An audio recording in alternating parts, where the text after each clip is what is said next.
Hi students, and welcome to the Dimensions of Culture and a sampling of current public health challenges. Now, there's plenty of public health challenges out there that have cultural factors associated with them, but for the purpose of this course, we're going to align with the textbook and look at three different examples proposed. You are familiar with them because they are the three topics that you were assigned at the beginning of the semester, whether that be HIV/AIDS or obesity or youth violence. So the Edberg text was written in 2013, and while most of the information is really solid and foundational, there have been research and practice improvements in the diagnosis, treatment, and care for people who are experienced with these three different public health challenges. And so you've selected one of these topics for your final paper and your presentation, which is awesome, and you're doing a great job.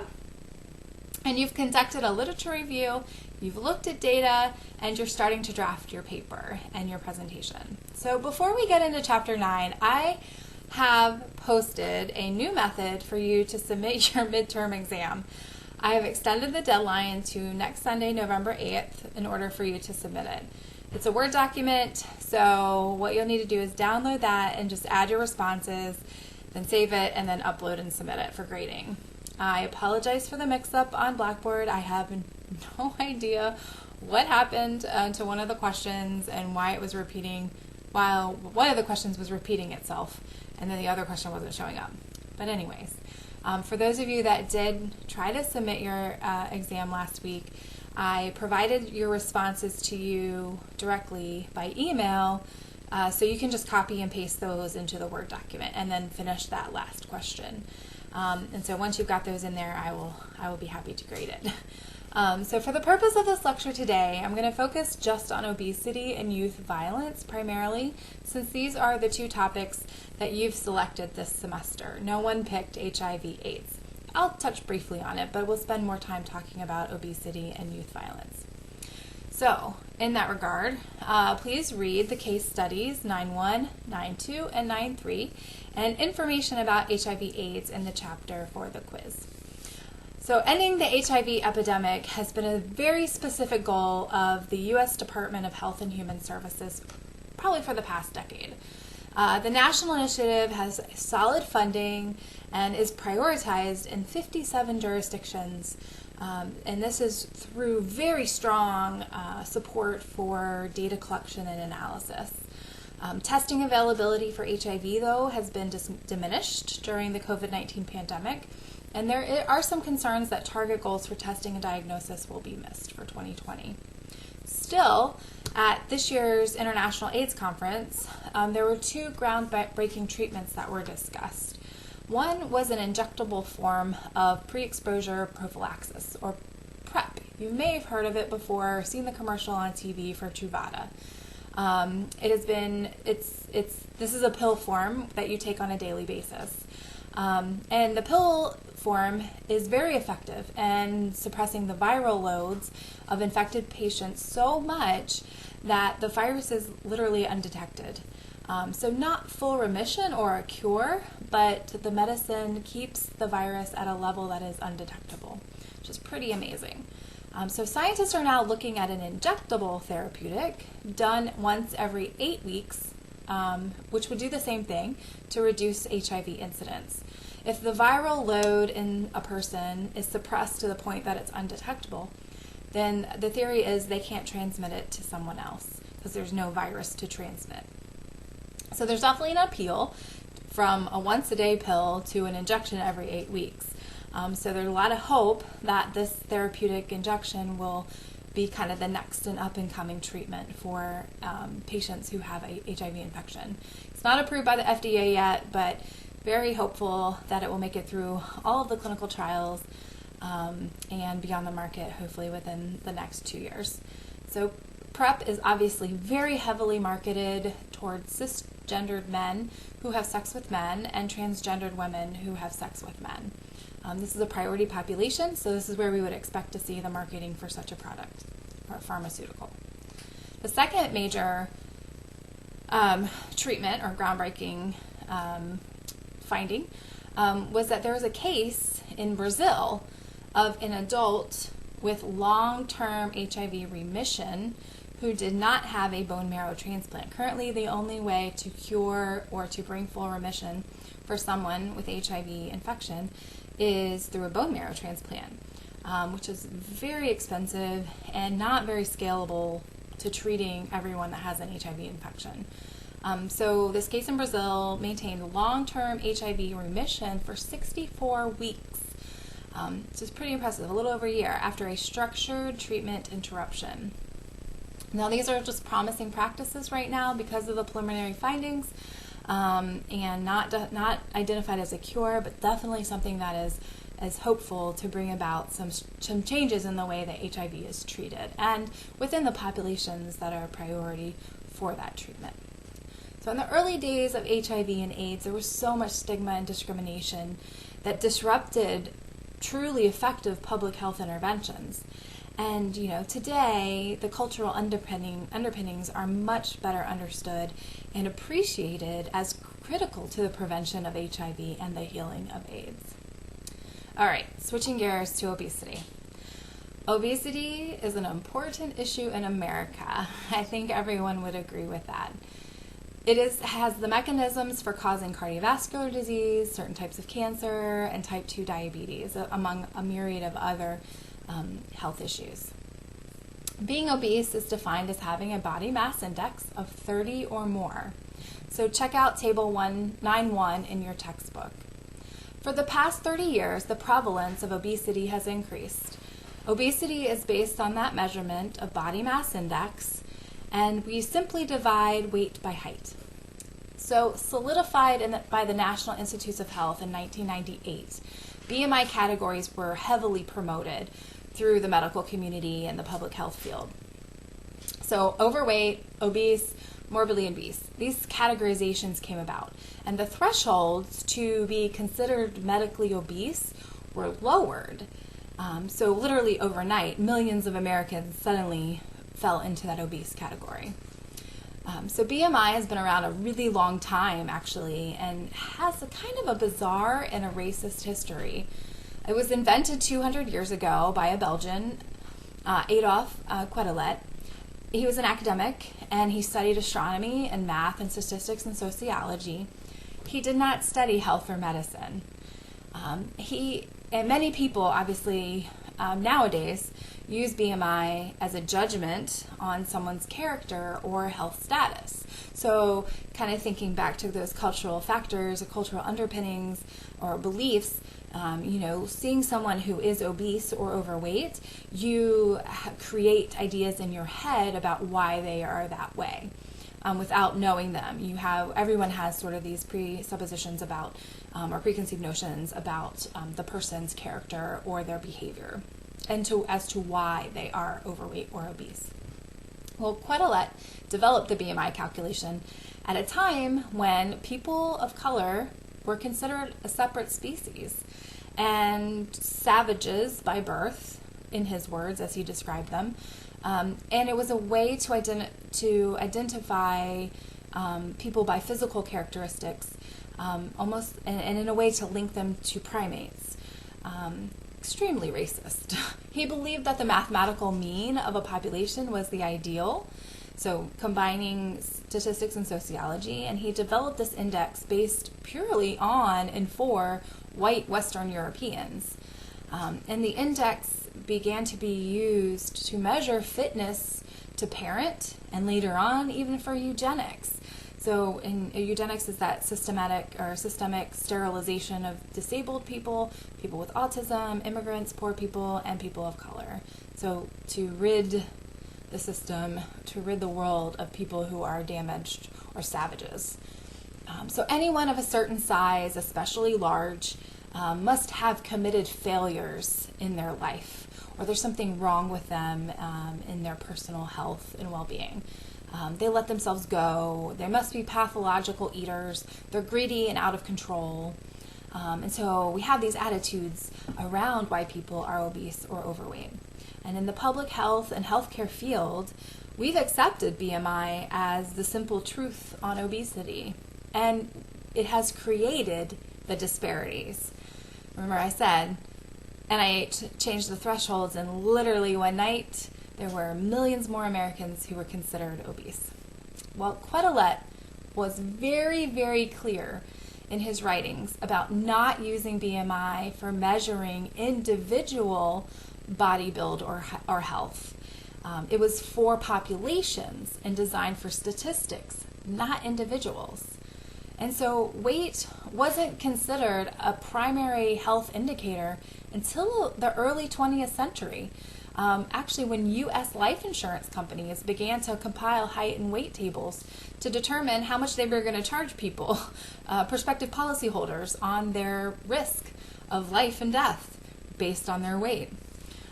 And so we know BMI in other countries do not suggest a representative sample of people, which should lead us to recognize that it is not a satisfactory method for quantifying obesity in America.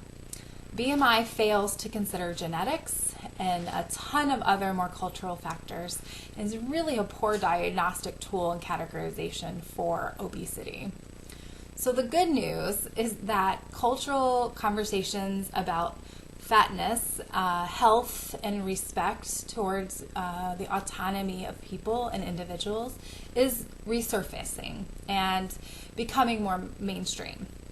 In 2015, there was a Harvard study where they partnered with the University of Sheffield. The researchers released the study identifying 6 types of obesity, each having their own etiology or cause, and the types of treatments that were most effective. That's pretty cool. Well, a year later, there was another study that demonstrated there were 59 different types of obesity, and really broadened the concept of weight and healthy weight, and generally using weight as a health indicator, both individually and for populations. So we know that BMI overestimates fatness and in relationship to health risk, specifically for Black people. BMI was never developed as a qualified measure for this population of people. BMI underestimates the health risks of Asian communities, and there are definitely sex-based differences in the relationship between body fat and BMI between men and women. BMI is a product of social context, and it is not an effective measure of health. So why did I spend so much time on this? And it's really because BMI formed a categorical classification of global surveillance of obesity. It is the standard in which people are assessed based on their weight. So I'm going to include an animation from CDC of the United States, and you can watch it move from the green and the yellow to the red and the orange over a period of 8 years in terms of obesity prevalence. Now, is obesity preventable? Absolutely, yes it is. And why do we know this? Because it's almost entirely related to patterns of nutrition, physical activity, culture, and influences. Food sources have become more energy dense and high in fat and sugar.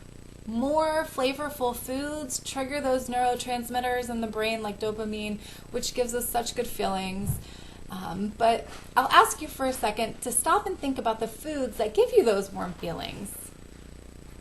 Immediately they probably come to mind. I love potatoes. Anything with potatoes. Mashed potatoes, French fries, baked potatoes. And we call these comfort foods. Oh, and potato soup. Because they make us feel better. Or sometimes there's a memory or an experience attached to them. Sometimes these cravings come from where you grew up and sort of the land around you and what you had available and proximate to you. Or they come from family memories, and you're maybe making a special recipe with your grandmother or a favorite relative. I grew up along the York River and the Atlantic Ocean, and so seafood was introduced at a very young age. I thoroughly enjoy fish and crabs and shrimp. But in any case, research findings support a two-way link between mood, food, and obesity. There are highly related cultural factors at play which are reinforced by our behavior. So there are so many documentaries out there about obesity. It's been a highly studied area and subject over the last, I'd say, 3 decades, since about 1990. We've really had a concerted, prioritized focus on reducing obesity, or I should say, getting more of the population to a healthy weight since that time. So these documentaries demonstrate the cultural differences from the Deep South to those in the Midwest, to ethnic and religious habits, to the overall social meaning of food and drink. How meals are eaten and the social behavior around them is yet another really important cultural layer. Where you live, your family size and composition, your age, your gender, your marital status, your education level, your occupation, your income, all of it impacts a person's risk for obesity. So what about physical movement? Well, absolutely. Our bodies were made to move, and it is a very important aspect of overall physical health and well-being. Muscles were made to move. Our culture promotes a sedentary lifestyle to a great extent, and we have a multi-billion-dollar exercise and fitness industry offering us every type of equipment, gym, and resolution possible, which mostly cater to those who can afford it. So make sure you read box 9.2 on page 120 as it relates to diet, obesity, and immigrant refugee populations, that when they come to America, their health tends to be better than after they've acculturated and become part of our society. So how we talk about obesity can be, really should be reframed as healthy weight. And research can help define what a healthy weight algorithm might be for people of a certain gender, ethnicity, race, age, clinical biomarkers like cholesterol, high blood pressure, not high blood pressure, just blood pressure, and glucose, and height, and other social factors. And so it's really something that we've yet to figure out. But for right now, the medical community, the public health community really have exploited using body mass index as a way to classify people according and then attributing risk based on that BMI score. So there are 6 goals under the Healthy People 2030 objectives, and I want you to go online and check those out. I'll put the link in the module for this week. So switching gears to youth violence, the textbook speaks to youth violence being fairly new to public health. But violence in our communities has always been an issue, especially in communities that are economically depressed or where chronic disadvantage thrives. Youth violence is an adverse childhood experience and is typically related to other forms of violence, like abuse and neglect, sexual violence, intimate partner violence, and suicide. Violence is really about power and control and asserting your status of prestige or honor as a norm. Violence is a learned behavior, and unless there is exposure to other possibilities or jobs or education, young people grow up not knowing that there's any difference because it is their culture. Gang culture has common elements, and you can review those on page 127 in box 9.4. And as with any public health issue, prevention is the absolute 100% goal, to keep it from happening in the first place. And to do that, you have to think about the environmental, the systemic, the institutional, and other barriers and challenges that exist. So experiencing toxic stress, like living in an unsafe neighborhood, or experiencing food insecurity, or having mental health issues and no way to address them, or using drugs and alcohol and succumbing to substance abuse, housing instability, and so many others, increases the risk of violence. So what are the risk factors? Well, think like the social ecological model. There's individual risk levels, interpersonal family risk levels, peer and social risk levels, and then your community level risk factors. So let's dive in a little bit. So some individual risk factors might include history of violent victimization, attention deficit disorder, hyperactivity, or other learning disorders, history of an early aggressive behavior, involvement with drugs, alcohol, tobacco. Having a low IQ is associated with an individual risk factor for perpetrating violence. Although I will say people with disabilities tend to be more victims than perpetrators. Those with poor behavioral control or have impulse control issues, or deficits in social cues and other information processing abilities, where there might be high emotional distress, or a person has a history of being treated for emotional problems, or has a track record, say through school, of being highly aggressive and violent. Those with antisocial beliefs and attitudes, or extremist or radicalized ideas, are definitely more at risk. And those with exposure to violence and conflict within the family are more likely to commit acts of violence. So within the family construct and the family dynamic, those that have an authoritarian sort of child rearing attitudes, I'm the parent, you do what I say, those that are really harsh with their discipline practices, and also those that are really lax, there's none, or there's inconsistent disciplinary practices. It gives mixed message to the child on how to behave or act. The parents that are not involved in their child's lives, say through school or other community activities, there might be even a very low emotional attachment from parents and caregivers with the child. Low parental education and income, we know, is a risk factor for violence, as well as parental substance abuse or criminality. Children of incarcerated parents, for example. And if there's just poor monitoring or supervision of children are left alone to fend for themselves, or don't have the resources they need within the home, say food, electricity, water, basic things like that, that would fall under abuse and neglect.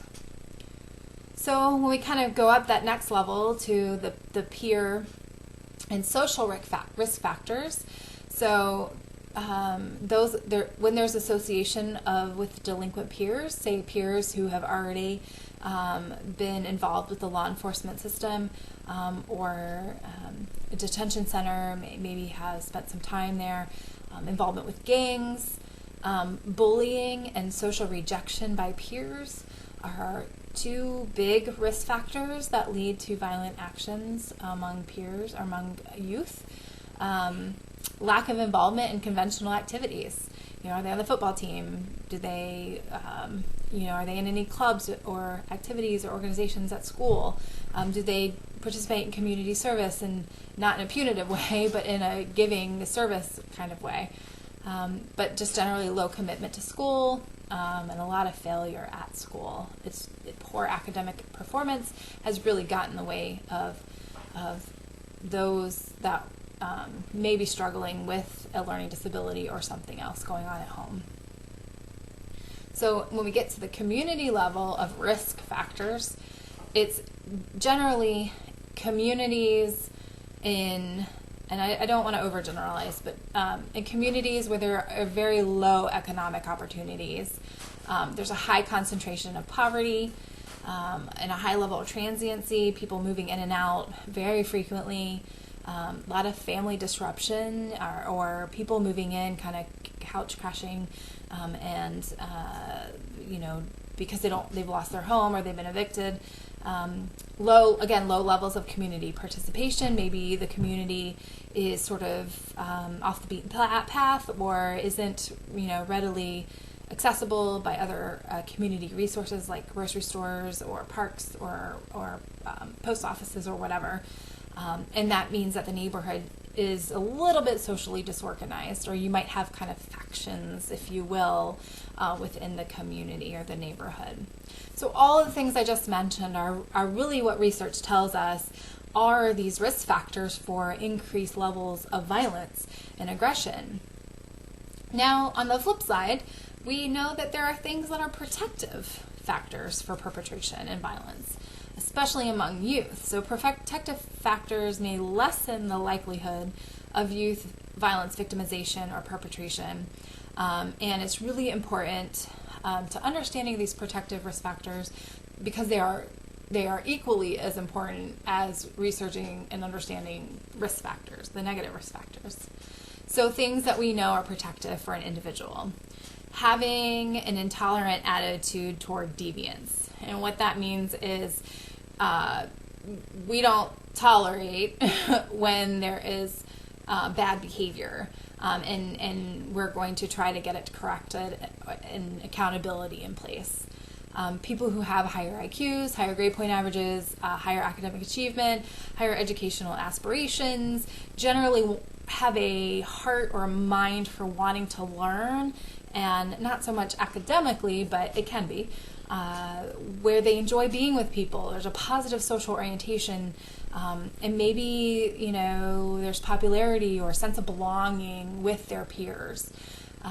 They tend to have better social skills and competencies, and they understand as they grow as youth, what realistic planning looks like, or consequential thinking. Like, if I do this, then XYZ consequences are going to happen. And we do know those that have very strong or are growing up in an environment where there are religious beliefs tend to have better self-control and reasons outside of themselves, spiritually speaking, to align their behavior.